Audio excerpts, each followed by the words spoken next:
tudo bem? Recriando o seu passado. Sabe como é que eles treinam o elefante? Eles pegam uma corda, amarram no elefante, amarram numa árvore. Ele tenta sair e não consegue. Tenta sair e não consegue. Tenta sair e não consegue. Ele desiste. Isso quando ele é bebê. Aí ele cresce pensando que ele está amarrado numa árvore. Quando ele já é adulto, o palhaço amarra uma corda nele, amarra na perna do tamborete, da cadeira lá. Ele continua pensando que está amarrado numa árvore. Nós podemos fazer a mesma coisa com pulgas. Você coloca a pulga dentro de um jarro, fecha o jarro. A pulga não gosta de ficar dentro do jarro. Ela pula, volta, pula, volta. Ela bate na tampa do jarro, até que ela começa a se machucar, ela começa a pular um pouquinho mais baixo. Depois que ela está fazendo isso, você vai lá e tira a tampa do jarro, ela nunca mais pula fora do jarro. Você não está acreditando? Faça experiência em casa. Você não precisa fazer experiência em casa, é só olhar no espelho. Quantas coisas que você codificou na infância, que você continua carregando com você, que são totalmente obsoletas. Então o que nós vamos fazer agora é avaliar o que nós precisamos modificar dessa codificação. Nós somos animais linguísticos. Linguagem nos diferencia dos outros seres e nos faz humanos. Nós temos dois tipos de linguagem. Nós temos uma linguagem que gera ação e uma linguagem que não gera ação. Se eu disser para você, a temperatura dessa sala está quente. Mudou alguma coisa no universo? Absolutamente nada. A temperatura continua a mesma, não é verdade? Isso é uma linguagem que não gera ação. Agora, se você estivesse aqui e eu dissesse para você, segura essa caneta, por favor, e você segurasse, a caneta teria passado da minha mão para a sua. O que aconteceu? Aconteceu uma ação. Essa linguagem de solicitação gerou uma ação. Você quer ver uma outra linguagem que gera ação? Declaração. Se você vai perante um juiz, homem e mulher, e o juiz diz, eu declaro vocês marido e mulher, e 5 segundos depois que ele acabou de dizer isso, você levanta a mão e diz assim, sou juiz, eu não quero me casar mais. Sabe o que ele vai dizer para você? Agora é muito tarde. Você agora tem que se divorciar. Porque eu já declarei, eu já criei uma realidade jurídica na sua vida, através de uma declaração. Então vamos analisar isso mais cuidadosamente. Imagine se ao invés do juiz, você fosse no seu vizinho que é bancário e pedisse a ele para lhe casar. Você acha que ficaria válido? Claro que não. Ele não tem autonomia, ele não tem autoridade para declarar marido e mulher. Não é verdade? Então, para você ter uma declaração, você tem que ter autoridade. Segundo, tem que acontecer no aqui e agora. O juiz não diz, eu declaro que vocês serão marido e mulher. O juiz diz, eu declaro que vocês são. E terceiro, tem que ser positivo. Ou seja, o juiz não declara, eu declaro que vocês não são mais solteiros. Isso não é declaração. A declaração é no positivo, é no aqui e agora, e alguém que tem autoridade. Agora eu lhe pergunto, quem tem mais autoridade sobre você? Você. Quando você tinha 5 anos de idade, não. Seu pai, sua mãe, seus irmãos mais velhos, sei lá quem. Mas hoje, ninguém tem mais autoridade sobre você do que você. Então você tem a possibilidade de recriar você linguisticamente. Esta é a verdade. E como é que você recria você linguisticamente? Declarando. Eu declaro que sou inteligente. Ser, fazer, ter. As pessoas pensam que é o contrário. Se eu tivesse inteligência, não. Eu declaro ser inteligente. Eu passo a fazer o que gente inteligente faz. Eu passo a ter inteligência. Eu declaro ser próspero. Eu passo a fazer o que gente próspera faz. Eu passo a ter prosperidade. Por isso que o ser vem antes do ter. Porque se você tiver o ter sem o ser, não pertence a você. Eu declaro ser a força criadora na minha vida. Significa que tudo que ocorrer de bom e tudo que ocorrer de ruim, eu sou responsável. Eu declaro ser saudável, fisicamente, mentalmente, emocionalmente, espiritualmente. Eu declaro ser sincero para comigo mesmo. Eu declaro ser livre. Significa que eu sou livre, você é livre. Eu tenho direito de pensar o que eu quiser, você tem o direito de pensar o que você quiser. Então, à medida que você vai fazendo isto, você vai mudando a cibernética do seu cérebro. O seu cérebro trabalha ciberneticamente. Cibernética é a disciplina que estuda sistemas autônomos. Você coloca um ar-condicionado num salão, numa sala, e coloca um termostato no ar-condicionado dessa sala, e coloca uma temperatura 21 graus Celsius, eu coloquei inteligência numa máquina. Sabe por quê? O ar-condicionado dessa sala vai ligar e desligar, independente da minha presença física. Sabia disso? Independente da minha presença física. Porque agora ele vai usar a temperatura da sala como retroalimentação. Nós também temos os nossos termostatos. Você tem um termostato para dinheiro. É como se tivesse escrito em letra invisível na sua testa quanto que você vale por ano. É isso que você está ganhando. Você tem um termostato para saúde. Você tem um termostato para relacionamentos. E você pode modificar esse termostato através da linguagem e através da visualização. Se você visualiza e sabe visualizar com nitidez, se você sabe visualizar a cores, isso tem um impacto enorme nesse termostato. Deixa eu contar para você uma história com relação a termostato. Era uma vez um indivíduo que era um corretor de imóveis, o melhor corretor de imóveis que você poderia encontrar. Ele só ganhava $30 mil por ano. Nos Estados Unidos isso não é muita coisa. Um dia ele foi hipnotizado. Durante a sessão hipnótica descobriu-se que quando ele tinha 7 anos de idade o pai dele tinha morrido, e a companhia para a qual o pai trabalhava tinha dado uma cerimônia, e tinha convidado ele e a mãe, e tinha havido um discurso de quanto o pai dele tinha sido honesto, trabalhador, dedicado, etc, etc, etc, e foi dado à mãe um envelope que era o seguro de vida do pai, que ela abriu o envelope, tirou o cheque, $30 mil, e ele com 7 anos de idade olhou e concluiu: um indivíduo honesto, trabalhador, dedicado, vale $30 mil por ano, ele concluiu.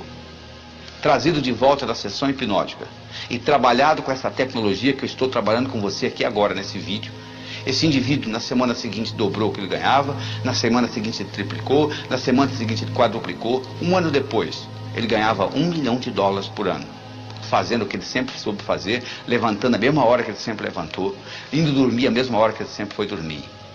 Sabe o que mudou? O termostato dele. Essa é que é a diferença que faz a diferença. É essa mudança de termostato.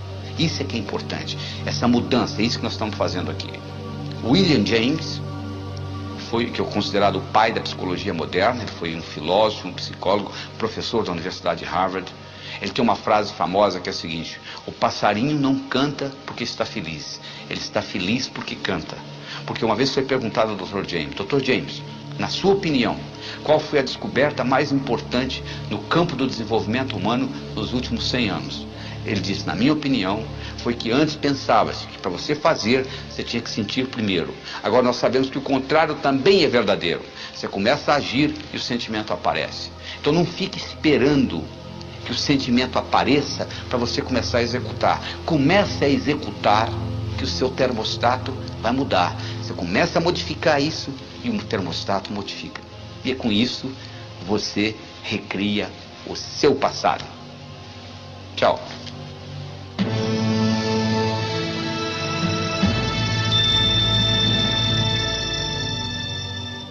Olá, tudo bem? Viajando no tempo significa usando a sua mente como a máquina do tempo. Aliás, você já vem fazendo isso. Você não viaja para o seu passado de vez em quando? Você às vezes não imagina o futuro? Pois é, você está usando essa máquina para viajar. Só que você viaja como apenas observador. O que nós vamos mostrar aqui é como que você usa essa viagem para fazer uma modificação e com isso você trazer a sua energia vital para o aqui e agora. Imagina a seguinte situação: você pega um cigarro, você leva ele aí fora, coloca ele contra a luz solar. Você acende o cigarro? Claro que não. Mas se você colocar uma lente convergente, você deve ter feito isso quando criança, e colocar o cigarro no foco da lente convergente, você acende o cigarro, não é verdade? Por que você acende? Porque agora você concentrou a energia solar que passou pela lente num ponto único. Essa concentração faz acender o cigarro. É tão óbvio, não é? A mesma coisa ocorre conosco. Se você pegar a sua energia vital e espalhar ela entre o passado e o futuro, não sobra energia para o aqui e agora. Se por outro lado você for capaz de concentrar isso tudo no aqui e agora, sem resquícios de passado ou de futuro, você vai poder fazer coisas que parecem milagrosas, porque você está utilizando energia no momento presente, no aqui e agora. Mas o que acontece de um modo geral? Você às vezes quer utilizar, mas dentro de você existem crenças que vão contra. Então tem-se o que na psicologia se chama de dissonância cognitiva. Dissonância cognitiva é quando você faz uma coisa e lá no fundo você não gostaria de fazer, então vai. Então, por exemplo, você gosta de dizer sim para os seus amigos, né? Se um amigo lhe pede um favor, você pode fazer o favor, na hora que você fala não, faz. Há uma dissonância cognitiva. Quando um inimigo lhe pede um favor, você fala não sorrindo, não é verdade? Você não tem esse problema. Então, de onde que vem essa dissonância cognitiva? Essa dissonância cognitiva vem de resquícios do passado ou do futuro, que você criou na sua mente, e você carrega com você. Eu vou dar um exemplo muito simples. Imagine você com 7 anos de idade. Você não tem nem capacidade cognitiva direito ainda. Você sabe que você vai num lugar importante porque eles colocaram a melhor roupa que você tem. Eles te levam num lugar onde tem alguém pregando, seja um padre, seja um pastor. Ele está dizendo lá o seguinte: é mais fácil um camelo passar pelo fundo de uma agulha do que um homem rico entrar no céu. Você sai de lá, seu pai lhe leva no zoológico, que é aquele animal enorme. Você perguntou: pai, que animal é aquele? Aquilo ali, meu filho, minha filha, aquilo ali é um camelo. Você chega em casa, você pega a agulha de costura da sua mãe e você lembra do que foi dito: é mais fácil um camelo passar pelo fundo de uma agulha do que um homem rico entrar no céu. E você, com 7 anos de idade, você declara: eu quero ser pobre, porque eu quero entrar no céu. Só que eles esqueceram de falar para você que aquele fundo de agulha que eles estavam se referindo não é o fundo de agulha de costura da sua mãe. É uma portinhola que existia nas muralhas de Jerusalém, tinha os portões, e dentro dos portões tinha umas portinholas chamadas fundo de agulha, que foi feita para camelo passar. Quando um camelo chegava depois das 6 horas da tarde, eles não abriam os portões, eles abriam o fundo de agulha. Só que tem um problema: para o camelo passar pelo fundo de agulha, ele tem que primeiro passar de joelho, o que não é muito difícil para camelo. E segundo, ele tem que passar descarregado, tem que tirar a carga dele. É a mesma história. Para você entrar no reino dos céus, você tem que entrar humildemente. E você não vai levar seus bens materiais, não é verdade? O caixão não tem gaveta. Mas entre isso e você não entrar no céu é bem diferente. Mas se você criou essa crença, e agora você está no aqui e agora, trazendo essa crença com você, quando você começa a ganhar dinheiro, começa a ver o que eu chamei de dissonância cognitiva. Porque você tem agora 2 crenças: uma que você quer ganhar dinheiro e outra que gente rica não entra no céu. Então aquilo entra, uma começa a fazer sabotagem da outra. E você então começa a fazer o que nós chamamos de racionalização. Então você começa a racionalizar o processo. E isso neurotiza. O que é racionalização? Imagina a seguinte situação: eu hipnotizo alguém e eu digo para a pessoa durante a sessão hipnótica, quando você voltar dessa sessão hipnótica, tem um guarda-chuva ali no canto, eu gostaria que você fosse lá e abrisse ele 3 vezes. Isso chama-se sugestão pós-hipnótica.